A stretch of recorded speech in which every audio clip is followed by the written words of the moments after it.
بەرزبوونەوەی نرخی دۆلار و دابەزینی بەهای دیناری عێراقی کاریگەری تەواوی کردوتە سەر بازرگان و خاوەنکارەکان.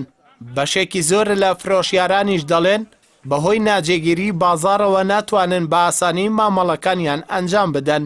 یەکێک لەو شوێنانەی زۆرترین کاریگەری بەرزبوونەوەی نرخی دۆلاری لەسرە بازاڕەکانی زێڕە لە هەرێمی کوردستان. زێڕەنگەرەکان دەڵێن بەهۆی بەرزی نرخی زێڕەوە لەم ڕۆژانە تا پرۆسەی هاوسەرگیری ئەنجام نادرێت، چونکە یەک مسقال زێر 6,000 دیناری عێراقی چۆتە سەر.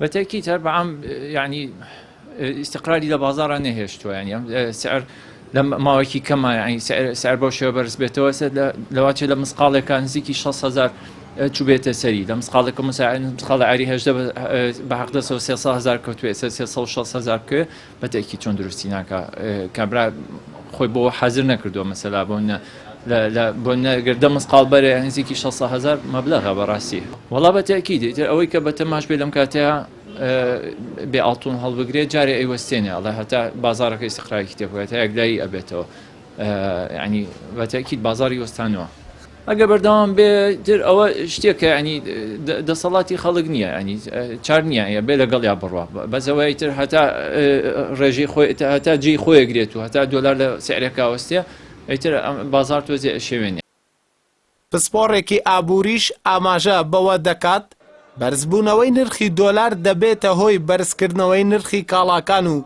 ڕێژەی هەژاریش زیاد دەکات. بۆیە پێویستە حکومەت و لایەنە پەیوەندیدارەکان هەوڵی جددی بدەن بۆ ئەوەی کاریگەریە خراپەکانی ناجێگری نرخی دۆلار کەم بکەنەوە.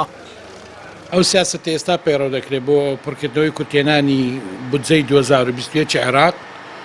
یەکەم شێ دەبێتە هۆی کەمکردنەوەی توانستی خەرجی گشتی دەوڵەت کە ئەو خەرجی گشتیانە دەکرێت ناتوانێت ئامانجەکانی خۆی پێچی. دووەم دەبتە هۆی دروستبوونی تەزەخومەکی ڕکودی یعنی جۆرە هەڵاوسانی نرخ و بێکاری لێ دروست دەبی. سێەم دەبتە هۆی ئەوەی کە خەرک دەسهاتی ڕاستەقینەی دابەزی واتە توانای کڕینی خەڵک دادەبەزیتن. چارەم دەبتە هۆی ئەوەی کە ئەو بێکاری و لە هەمان کاتشدا ئەو هەڵاوسانەی کە هەیە هەژاری لێ دروست دەبیتن. و پێنجەمیش دەبێتە هۆی ئەوەی کە لە کۆتایی ساڵی دارایی دووبارە بیر لەوە دەکرێتەوە کە سیاسەتێکی تر کە پێی دەگوتێت نەقدی ڕەخیس یا بابرێن پارەی هەرزان کە تو سعری سەرفی دیناری خۆت دادەبەزێنی مقابلی دۆلار مانای وایە تو شتێکی ڕاستەقینەت نەکرد.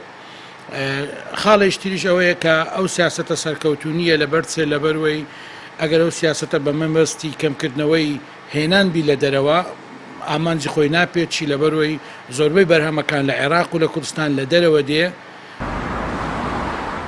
لە چەند ڕۆژی ڕابردوودا بانکی ناوەندی عێراق بە مەبەستی پڕکردنەوەی کورتهێنان لە بودجەی 2021 بەهای دۆلاری بەرز کردوتەوە و پێشبینیش دەکرێت 23 تریلیۆن دینار کورتهێنانی بودجە پڕ بکاتەوە.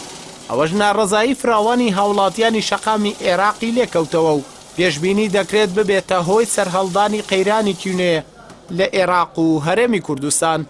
ئەردەڵا محەممەد کەناڵی پەیام سلەیمانی.